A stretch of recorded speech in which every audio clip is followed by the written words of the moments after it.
thinking about protein not as energy intake, but as micronutrient that throughout the year remains stable. If I do a certain number of workouts, and as time continues, the interval of the week repeats, and the interval of the day also repeats. So therefore I have to do these workouts. What I then tried in the last couple of years is fasting. Now, what fasting does is it seems to limit the power output. Somewhat reasonable adaptation, it seems, from the body. If we have less energy overall, then if I require a certain mental intensity or a physical intensity, let's just say I want to do a sprint, then it seems to make sense if I'm already 24 hours into a fast, or 20 hours or 14 hours, that the body then has less or makes less energy available, so to speak. Now, in terms of protein intake, so first of all, this seems to be kind of not in terms of protein intake, but in terms of the fasting and the effect on training. This seems to be now somewhat established, at least in my view, at least for myself. Now, the second thing seems to be the following. Protein. If I don't consume enough protein, but I do continue to do resistance training, then the muscle ache or the muscle soreness just seems to accumulate. This happened basically throughout my teenage years, as I often had sore muscles. Example, my pec muscles, because I used to train lots of chest, my pec muscles actually often were really sore on the inside, whereas these days I can touch this area actually, and it doesn't hurt very much. So now protein intake. So we have 3 micronutrients, not 3 micro, but 3 macronutrients: fat, protein, and carbs. Now, if you reduce the carbs, there is not much happening, it seems. Now, of course, you need complex carbs, but what you need from vegetables and so on and so forth might more be the fiber, at least to my understanding of this, than the carbs themselves. Now, carbs might also be beneficial for short-term, basically improving training performance. So workout, and this also seems to overlap with my experience. Often, if I take carbs, or if I take something with a little bit of carbs right before a workout, then it seems to be the case that I am able to drive the intensity a little bit higher. This could be especially true for cardiovascular workouts. And what also seems to be true is the following: that if I then go into a workout, so if I go into a workout fasted or more on the low carb side, then my glycogen stores might be depleted after maybe an hour or so of cardiovascular exercise, let's just assume. Now, if I have ingested something before, then as digestion might also be slower due to basically me working out. So it seems at least that digestion is then a little bit slower, or it might also be sped up.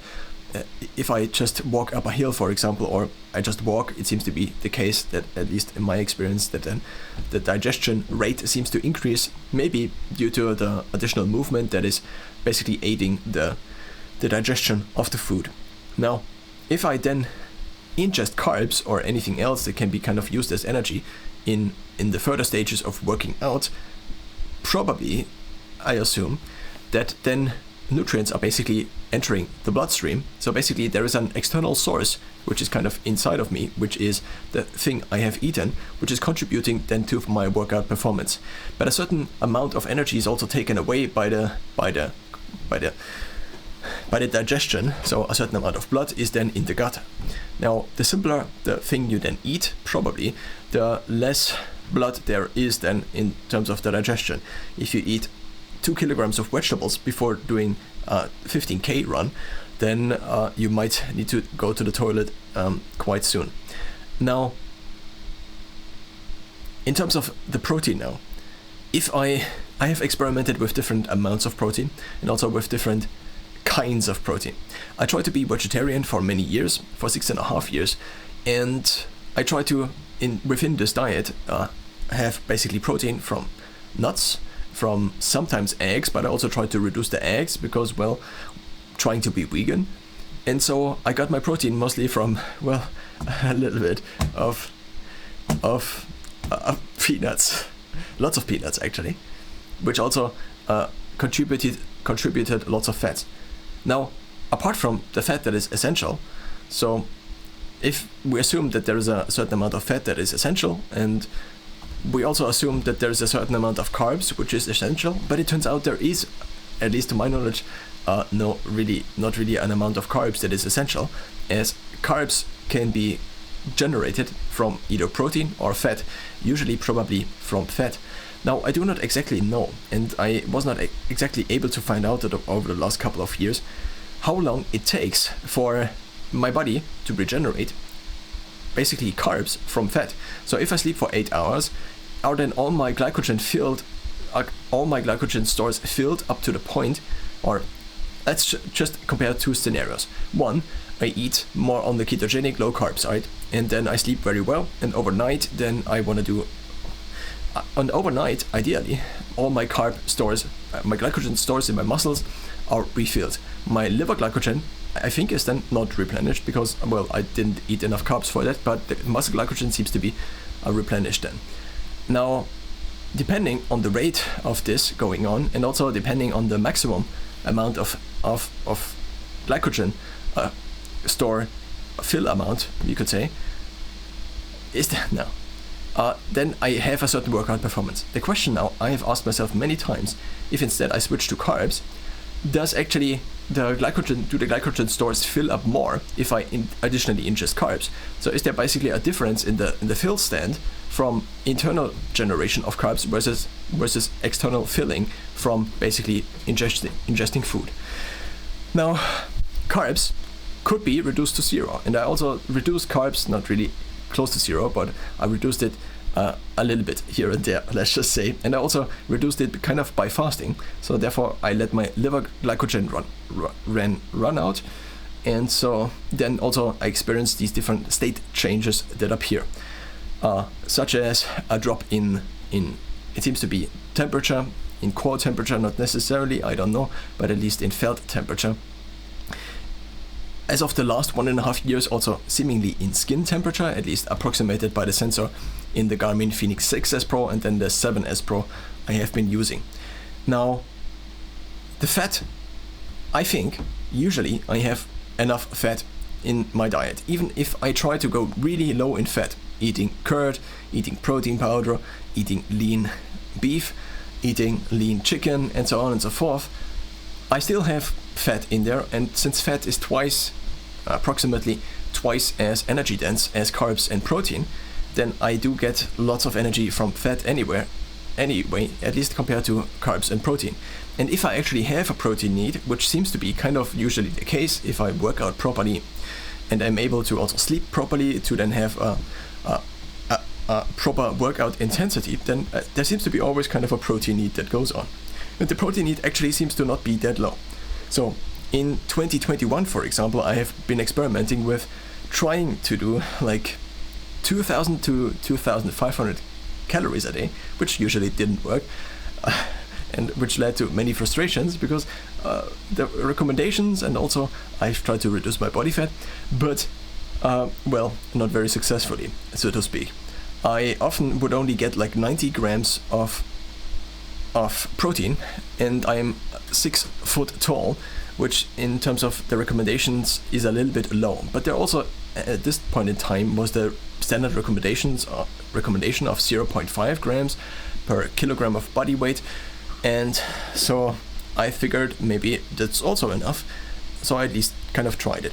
In the last couple of months and years I did go well above the 0.5 grams, and it seems to improve basically my workout performance and also how I'm able to progress in the gym, for example.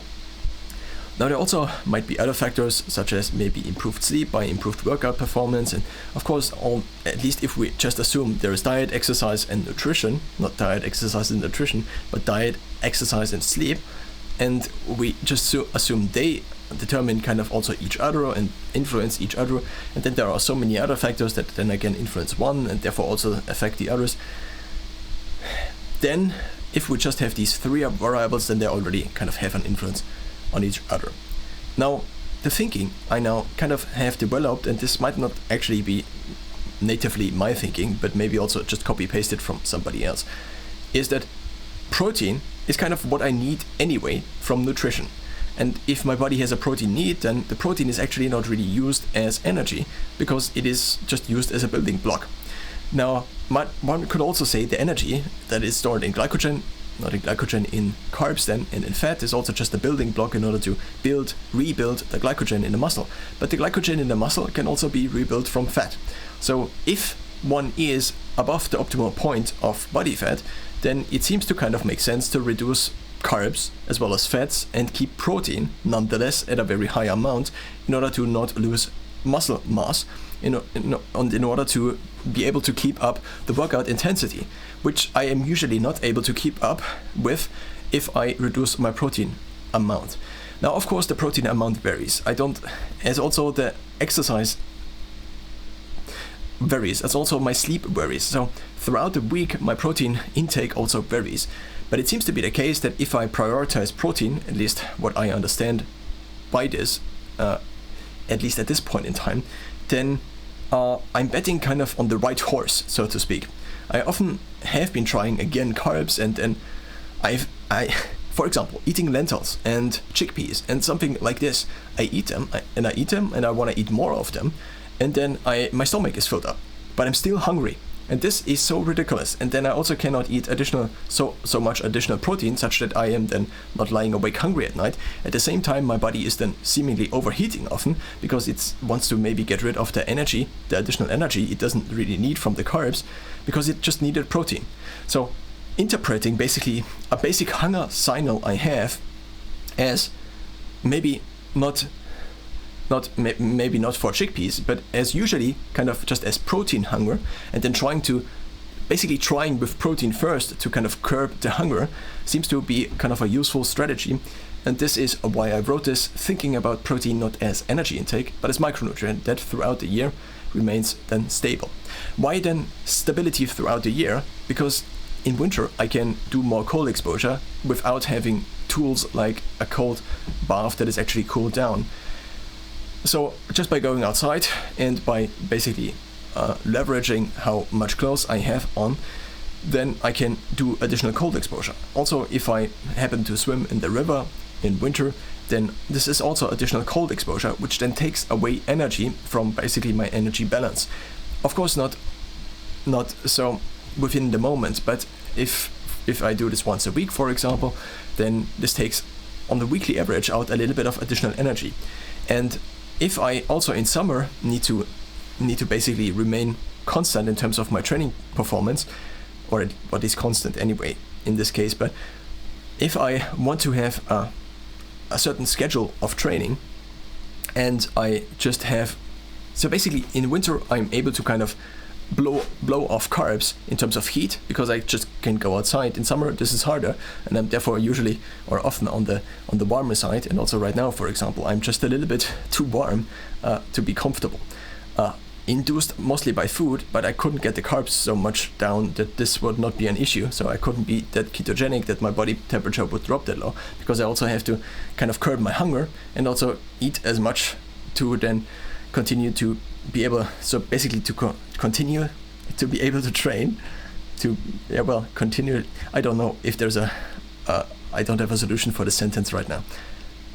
What I'm trying to say here is that throughout the year, in winter, for example, I can increase the fats or the carbs.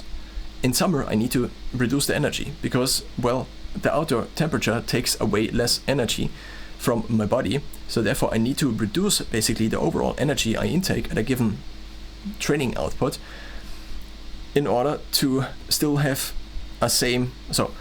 in order to still be able to, so it wouldn't make sense to reduce all of the macronutrients proportionally, because what then would this result in is that I would consume less protein overall. And since the training is kind of still the same and the cold exposure does not affect my training need, my protein need. So let's just say in summer I need less protein. I don't know why this would be the case. So throughout the year, one could basically in winter increase the carbs and maybe also the fat one eats, in terms of trying to be low carb, maybe just the fat. And in summer one could get basically less fat in, so trying to be lean, trying to eat lean protein basically, in order to then avoid the additional heat cost that comes, at least in my case, with consuming too many carbohydrates, which then leads to basically kind of overeating. There also seem to be, at least in my experience, various effects of eating higher in carbs, such as that I then eat more frequently. There also probably is more instability to the blood sugar, which also seems to affect my mental performance. But so much about the protein throughout the year.